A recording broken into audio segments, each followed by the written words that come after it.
Hello everyone and welcome back.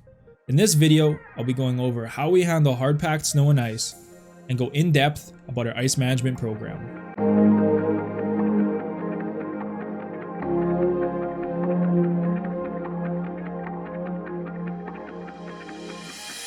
So what is hard-packed snow and how do our teams handle it? Hard-packed snow is a tight compression of snow caused by melting and refreezing, or by mechanical compaction from vehicle and foot traffic.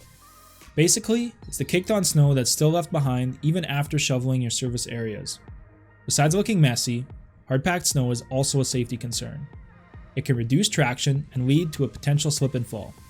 To reduce these risks, our teams are equipped with ice scrapers to remove moderately hard-packed snow from your residential walkway areas. For driveway areas with hard-packed snow, we've introduced our Ice Management Program add-on. Our ice management program includes removal of hard-packed snow from driveway areas and walkways with excessive foot traffic. Other icy conditions covered by our ice management program include problematic drainage issues, freezing rain, and melting and refreezing snow events. Our ice management program is a flat price based on the size of your service area.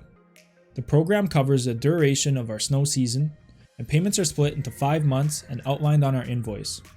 To keep your service areas safe and down the pavement, our team members use professional-grade salt spreaders and environmentally friendly ice melt.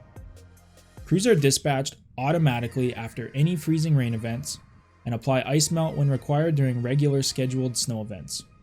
In the case that you notice ice buildup on your property outside of an event, we ask that you contact our office and a team member will be dispatched to service your property. Thanks again for choosing Terrace this winter season. To learn more about our services and features, check out some of our other how-to series videos. If you found this video helpful, go ahead and click the like button. Don't forget to subscribe and ring that bell so you don't miss out on our upcoming videos. What should we cover next? Let us know in the comments below.